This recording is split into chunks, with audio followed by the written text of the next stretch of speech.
안녕하십니까 성도 여러분. 오늘은 요한복음 2장 13절부터 25절을 참 성전이신 예수님이라는 제목으로 묵상하겠습니다. 본문은 그 유명한 예수님의 성전 청결 사건을 담고 있습니다. 마태, 마가, 누가복음 모두 이 사건을 기록하는데 특이점은 그 세 공관복음서에서는 이 사건을 예수님의 공생의 끝부분에 기록한다는 사실입니다. 즉 마태복음은 21장, 마가복음은 11장, 누가복음은 19장에 이 사건이 나옵니다.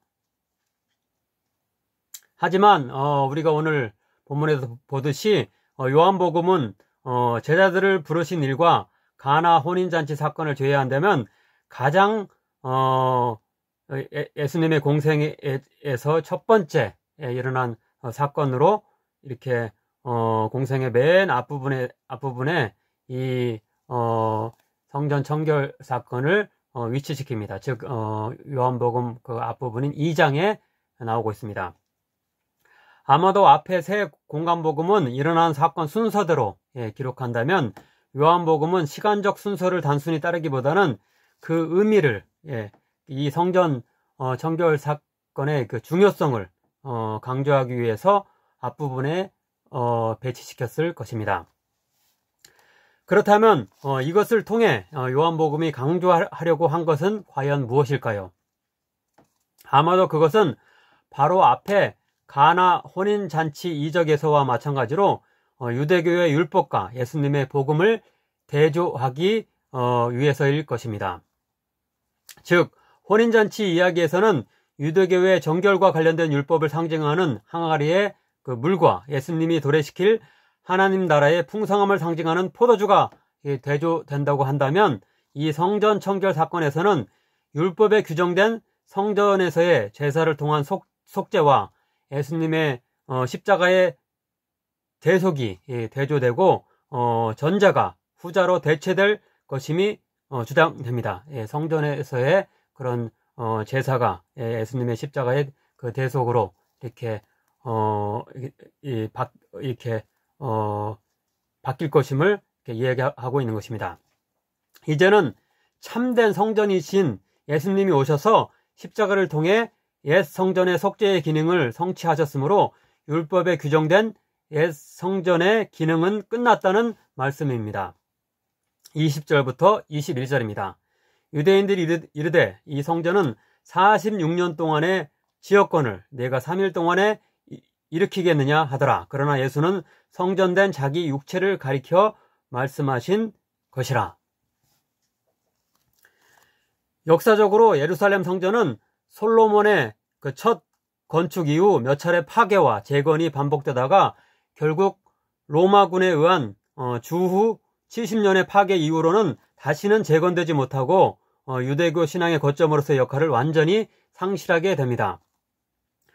요한복음이 완성된 시기를 대략 주후 90년경으로 보는데요. 이때는 이미 예루살렘 성전은 그러니까 약 20년 전에 다 파괴되고 존재하지 않았고 유대인들은 로마의 압제로 인해서 다른 나라들로 뿔뿔이 흩어지는 소위 디아스포라 그 시기였으며 유대교가 약화되기 시작한 시기였을 것입니다.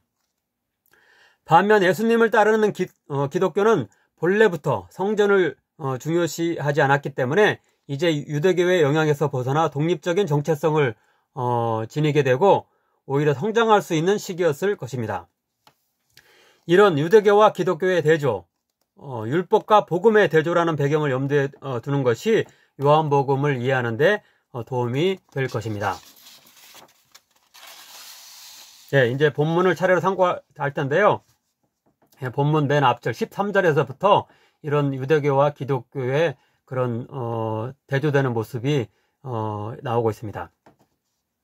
즉 13절에서 6월절 앞에 유대인의 6월절이라고 이렇게 그런 수식어가 붙어서 유대인의 6월절이라고 하는데 이것은 예수님으로 인해서 시작된 기독교는 더 이상 6월절을 준수하지 않는다는 점을 시사하면서 유대교와의 단절을 가리킵니다. 그냥 유월절이라고 하지 않고 유대교회 유대인의 유월절이라고 한 것은 기독교인들은 유월절을 이제 지키지 않는다라는 의미를 감축하고 있습니다. 다음으로 14절부터 17절에서 예수님께서는 성전 안에서 제물로 드려질 소와 양과 비둘기를 파는 사람들과 환전하는 사람들을 보시고 채찍으로 양과 소를 내쫓으시고 환전하는 사람들의 상을 엎으시며 돈을 쏟으십니다. 또 비둘기 파는 자들로 하여금 그것들을 가져가라고 하시면서 내 아버지의 집을 장사하는 집으로 만들지 말라고 하십니다. 이런 일련의 행동으로 성전의 거룩성을 훼손하는 자들에 대해 강한 반감을 드러내신 것입니다. 마태복음, 마가복음, 누가복음에서는 내 집은 기도하는 집인데 너희가 강도의 소굴로 만들었다라는 이사야서 56장 7절과 에레미야서 7장 11절의 인용 어구가 나오는데 여기서는 약간 다르게 표현됩니다. 즉 여기서는 다른 데와 달리 아버지라는 단어가 이게 내 집이 아니고 중간에 아버지가 들어가서 내 아버지의 집이라는 말을 통해서 예수님이 하나님의 아들 되심을 부각시키고 있습니다. 이게 요한복음 전체 그런 목적과 여기 이렇게 상응하는 그런 모습이라고 볼 수 있겠습니다. 또한 강도의 소굴이라고 이렇게 말씀하는 대신 장사하는 집이라는 말이 사용되고 있는데 이것은 성전을 어떤 인간적인 탐심을 채우는 곳으로 오용하는 점을 지적하기 위함일 것입니다. 레위기 1장 3절과 10절 등에 따르면 제물로 쓰이는 소나 양은 흠없는 것이어야 한다고 했는데요. 이를 명목으로 당시 성전에서 그것들을 터무니없이 비싸게 팔아 이익을 갈취한 것으로 알려집니다. 먼 데서 그것들을 가져오면은 이렇게 상처나고 이렇게 불완전의 그런 모습이 될 수 있기 때문에 이렇게 돈만 가져와 가지고 거기서 이제 성한 그런 재물을 재물에다 가축을 사게 됐다는 거죠. 또한 돈 바꾸는 사람들은 당시에 성전세나 헌금을 낼 때 로마의 통화가 아니라 세겔이라는 통화만 이용할 수 있었기 때문에 상당한 환전 수수료를 받았던 것으로 보입니다. 출애굽기 30장 13절부터 14절은 20세 이상의 이스라엘인은 누구나 반세겔의 재물을 성소에 내도록 되어 있는데요. 이것은 마태복음 17장 24절 이하에서 예수님이 반세겔을 세금으로 내신 일에서 당시까지 계속된 것으로 확인됩니다. 성전에서만 쓰이는 그 특별한 화폐가 있었다는 것이죠. 열왕기상 6장 7절은 이 성전을 건축할 때에 돌을 그 뜨는 곳에서 다듬고 가져다가 건축하였으므로 건축하는 동안에 성전 속에서는 방망이나 도끼나 모든 철 연장 소리가 들리지 아니하였음이라고 말씀합니다. 이것은 성전의 거룩성을 얼마나 크게 강조하는지를 보여주는 사례입니다. 마찬가지로 본문에 기도하는 집, 내 아버지의 집은 기도하는 집이라고 말씀하는 것도 이런 거룩성을 강조한다고 볼 수 있습니다. 오늘날 교회는 장소 자체가 거룩한 것으로 여겨질 수는 결코 없을 것입니다. 교회 건물 자체가 거룩하다고 할 수는 없을 것입니다. 그러나 하나님을 경외하는 데 집중하는 장소가 되어야지 세상의 시장통처럼 인간적인 그런 이해관계들이 앞서는 곳이 되지 않도록 유의해야 할 것입니다. 이어지는 18절에서 유대인들은 이렇게 성전의 거룩성을 주장하는 예수님께 당신이 과연 누구길래 이런 행동과 말을 하냐라고 반문하며 예수님의 권위를 증명하는 표적을 보여달라고 요구합니다. 이에 유대인들이 대답하여 예수께 말하기를 내가 이런 일을 행하니 무슨 표적을 우리에게 보이겠느냐. 이러한 그들의 대응에 예수님은 이 성전을 헐라 내가 사흘 동안에 일으키리라 라고 응답하는 말씀을 하십니다. 그러자 다시 그들은 이 성전은 46년 동안의 지역권을 내가 3일 동안에 일으키겠느냐라고 대꾸합니다. 열왕기상 6장 38절에 따르면 원래 솔로몬은 7년 동안의 성전을 지었습니다. 따라서 여기서 말하는 성전은 헤롯이 주전 20년에 헬라식으로 그 개축하는 공사를 시작하여서 그의 통치 이후인 주 26년에야 지어진 것으로 알려지는 성전을 가리키는 것으로 볼 수 있습니다.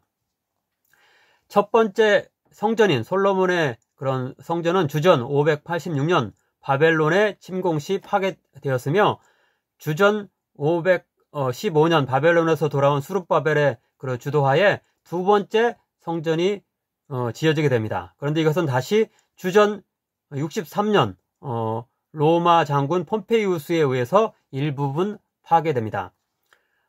로마에 대항하여 혁명을 일으킨 마카비 가문이 그 두 번째 그 일부 파괴된 그 성전을 이제 복구했고요. 그 다음으로 헤롯 왕이 그 복구에 더하여서 거대한 증축, 화려하고 거대한 그런 증축 공사를 하였는데 아까 46년 동안 했다고 했는데 그가 죽은 이후까지 또 그런 공사가 계속 이렇게 계속되어서 주 46년까지 이렇게 이어져 그런 증축 공사가 계속됐다고 합니다. 그런데 이 증축된 성전은 다시 주 70년 로마 장군 티투스에 의해서 완전히 파괴됩니다.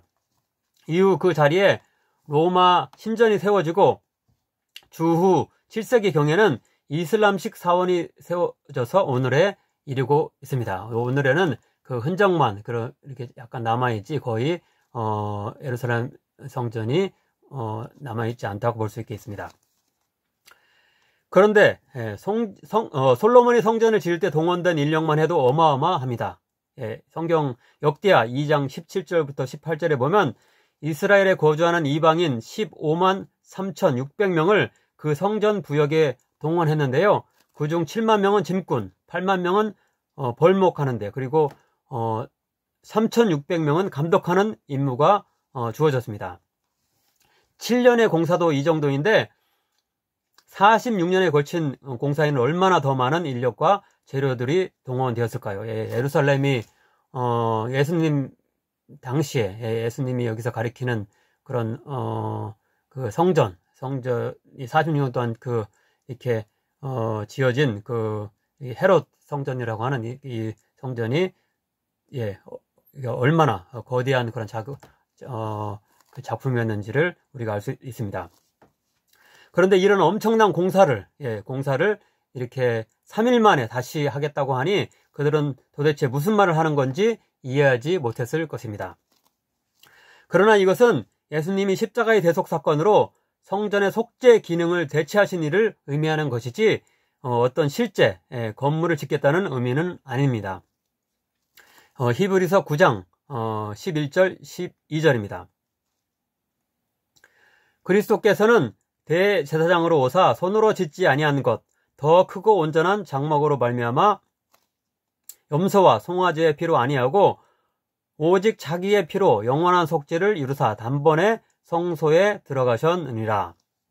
또한 마태복음 27장 51절과 누가복음 23장 45절은 예수님의 십자가상에서의 그런 운명시 성전 휘장이 찢겨졌다고 이렇게 보고하고 있는데 이것은 이제 성전의 역할이 중지되었다는 뜻입니다.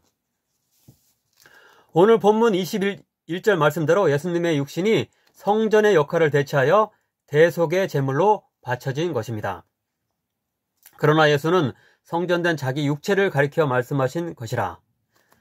따라서 오늘날의 교회 건물은 결코 과거 구약 성경 시대의 성전이 아닙니다.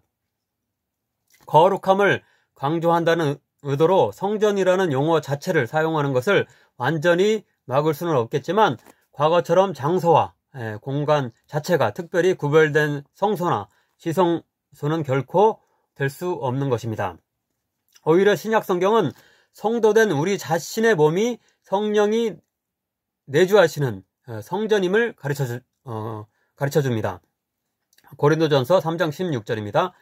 너희는 너희가 하나님의 성전인 것과 하나님의 성령이 너희 안에 계시는 것을 알지 못하느냐. 또한 고린도전서 6장 19절은 이렇게 말씀합니다. 너희 몸은 성령의 전인 줄을 알지 못하느냐. 더욱이 고린도전서 1장 2절은 교회를 어떤 건물이 아니고 그 자체로 성전과 같이 소중한 존재인 성도들의 모임이라고 분명히 밝히고 있습니다. 고린도에 있는 하나님의 교회, 곧 그리스도 예수 안에서 거룩하여지고 성도라 부르심을 받는 자들, 우리 성도들 그 자체가 교회라는 거죠. 성도들 한 사람 한 사람이 성전이 그 옛날로 말하면 성전이고 성전 이런 성도들의 그런 모임 자체가 이렇게 교회라는 뜻이 되겠습니다. 언론 보도에 따르면 교회의 제1 금융권 그리고 제2 금융권과 사금융에서의 대출액이 총 10조 원으로 추정되며 따라서 매년 이자만 수천억 원을 내는 것으로 추산됩니다. 또한 이런 어마어마한 대출을 감당하지 못하여 매년 200여 개의 교회가 경매에 나온다고 합니다. 교회 건물이 되겠죠. 외적 건물을 넓히고 치장하는 일보다는 목회자와 평신도 등 교회의 모든 성도된 구성원들 자체가 좀 더 순결하고 아름다운 신앙인들이 되며 선한 일에 서로 앞장서려고 경쟁해야 마땅할 것입니다. 교회 건물로 자랑하려고 하는 것이 아니고 온전히 이렇게 성도다운 자들이 되기 위해서 노력하는 것으로 서로 선의의 경쟁을 해야 할 것입니다. 아무쪼록 과거 지정된 장소인 성전에만 임하시는 것이 아니라 성도된 우리 각자의 심령 가운데 편만하게 내주하시면서 충만히 역사하시길 원하시는 성령님의 은총을 마음껏 누리기에 합당한 거룩한 산 제물된 우리의 삶 되기를 간절히 소원합니다. 또한 물과 성전으로 대표되는 율법에 매이는 것이 아니라 포도주와 십자가로 대표되는 복음의 풍성함과 대속의 은혜를 먼저 맛보며 다른 이들에게도 기쁨으로 전할 수 있는 자들 되길 간절히 축원합니다. 기도하겠습니다.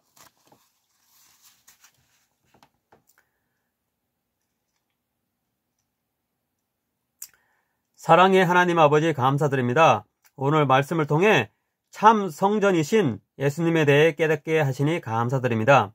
이제 우리가 구약 율법의 복잡한 성전 제사 규정들에 매이지 않고 단순히 예수님의 십자가의 대속을 믿음으로만으로도 우리 죄사함을 받으며 영생의 구원을 누리게 하여 주심을 감사드립니다. 코로나로 인해 예배당에 모이는 일들이 줄어든 이때에 오히려 신앙의 본질을 되찾을 수 있게 하소서. 교회 건물을 좀 더 크게 하며 화려하게 꾸미는 것보다는 우리 자신이 성령이 거주하는 전임을 알고 거룩한 생각과 행실에 힘쓸 수 있는 자들 되게 하소서. 비록 주로 작은 가정교회들이었지만 한마음과 한뜻으로 모든 것을 서로 나누며 기쁨과 찬송이 넘쳤고 불신자들에게까지 싱송을 듣던 초대 교인들처럼 참된 교제가 있는 우리 애본교회와 한국교회 되게 하소서. 예수님의 이름으로 기도하옵나이다. 아멘.